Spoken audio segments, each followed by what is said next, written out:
What's up everyone, John from ARTV. It's time for a review of the third album by AWOLNATION. It's mainly a project of Aaron Bruno and his creativity. Yes, there is a band, but he does a lot of the work himself, especially in the early days. I think the band has transformed a lot and come a long way, and this is their third studio album that is called Come the Runts. Come the Runts is an interesting title because it seems like, a rallying of the small guy, the small person that is within, and they are outcrying and saying, here we come, unabashedly, moving into the light. And is that what this album encompasses? Yes, to an extent, and I was actually pleasantly surprised with this release. Now, their debut album, Megalithic Symphony, I felt was bloated, overlong, and not all that interesting outside of some amazing singles like Kill Your Heroes, Not Your Fault, and some of the closing tracks like Nights of Shame were pretty cool as well, some of the bonus tracks even like Shoestring. Obviously, Sail was an incredible song. It was one that took the nation by storm, but slowly because it was one of those sleeper hits. But that's really what got them popularity. It was used everywhere. People made fan videos for it. I remember, what was the name of the channel? Mika Kitty, back when she was Mika Kitty and not just Tessa Violet. I remember the fan video for that.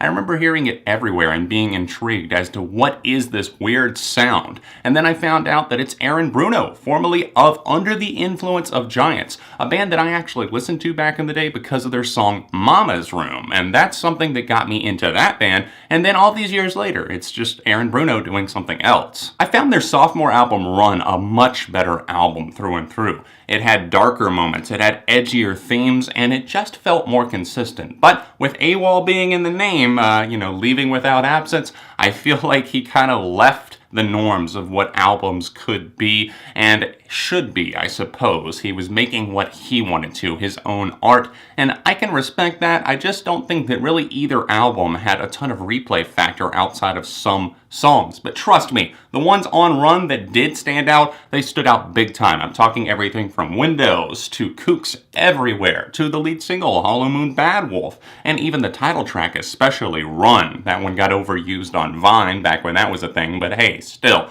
great track. I loved a good chunk of songs on that album, so needless to say, I was excited to hear Here Comes the Runts. Aaron Bruno has kind of a wild style that's hard to tame, and it's hard to put in a box, and that trend continues once again on Here Come the Runts. This album is a bit inconsistent in its tone, but I think it's their most consistent to date sonically, and that's saying something, because like I said, with their first two albums, it did jump around a bit wildly. I like that this one is not contained by any means, but the production is consistent, and the themes are pretty consistent as well. And I like how these songs transition so easily into each other. The lead single Passion was released, and that's definitely a smashing, pummeling track that has loud guitars, a loud chorus, but it starts off with the simple phrase, blow my mind, repeated a cappella a couple of times. And that was the only song I heard preceding this album's release, so based on that, I had reason to be excited, but cautiously optimistic because it felt like, I don't know, not a retread, but at the same time it felt like they were coming into similar territory. So I'm happy to say that this album does mix things up,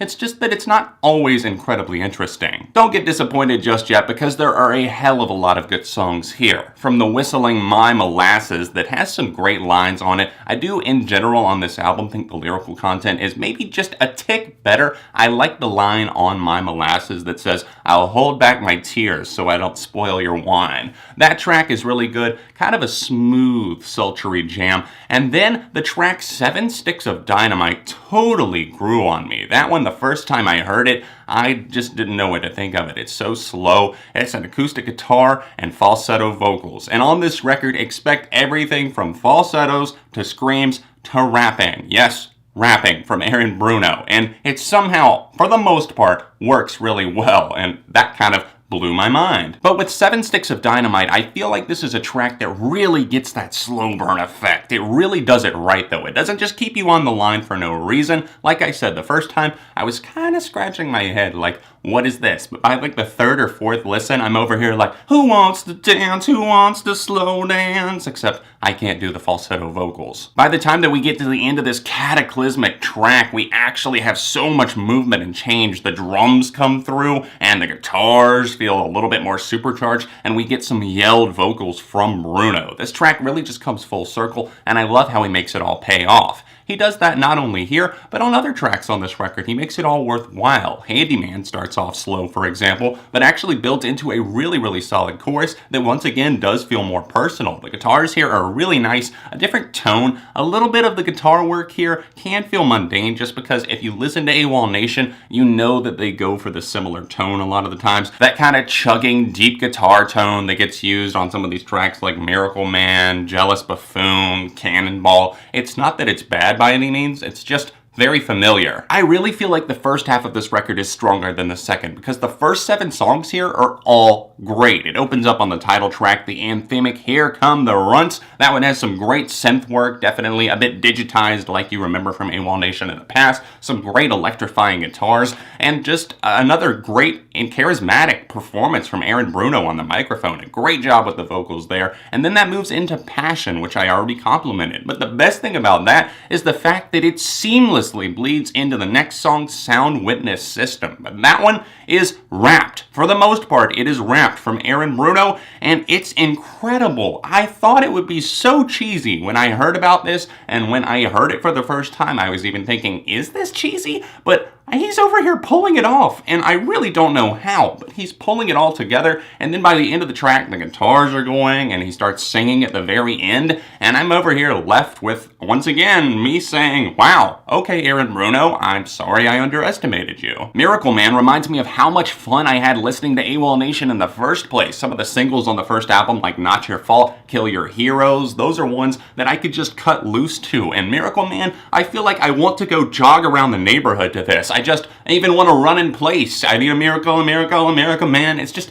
infectious. It's always in my head. As soon as I heard it, I knew the melody, I knew the lyrics to the chorus because, let's be honest, it's pretty simple and repetitive, but it's super effective. And by the end of this track, the drums are unleashing. I really have to praise the drum work here. I think it's fantastic. It's like lightning quick, and I like the guitars as well once we get to that breakdown, and that carries us into Jealous Buffoon. Another great song that does really show off how Bruno is opening up about relationships and how he does get jealous, but it's done really well and I think a kind of clever and unique way. So that one sees him showing off his talents as well, and it gives it a bit of an edge to most relationship type tracks. Unfortunately, things get a bit sluggish in the second half of this record. You've got the track that slows things down, a little luck and a couple of dogs, which I understand. He's talking about how, you know, he's almost 40 now and all of his friends have kids and they have mortgages and they've got a life with their family.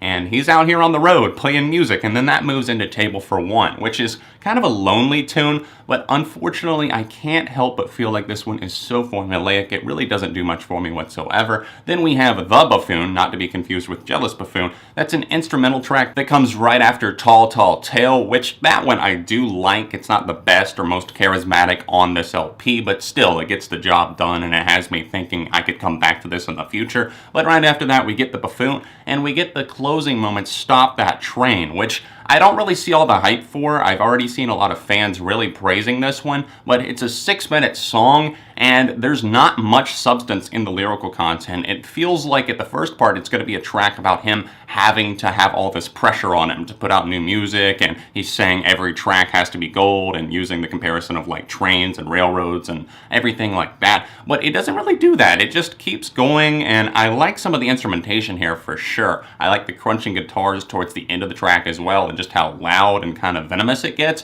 But right now, as it stands, I don't really see myself being a huge fan of this track, and that's unfortunate because it had potential. My takeaway from the new AWOLNATION album is that there's some mediocre moments, some lukewarm instrumentals, and some recycled lyrical content, but that doesn't really weigh it down all that much from seeing the fact that there are plenty of enjoyable songs here. If you've liked AWOLNATION in the past, I don't see this as being a deal breaker by any means. In fact, it might only increase your love. And if you're not into this band and you couldn't get into them before, I don't see this as being the album that wins you over. There might be a few songs for you, but as always, I think this is just something that I wanted to put out there because it's my opinion, this is how I'm feeling about it, and obviously I had a lot of requests for this album. So I hope you enjoyed the review today. Me personally, for Here Come the Runts, I'm going to give this a solid 3.5. The comparison and difference between the fact that I gave Run a 3.5 and this a 3.5 as well is the fact that I feel like this is a more coherent album from start to finish, so bonus points for that.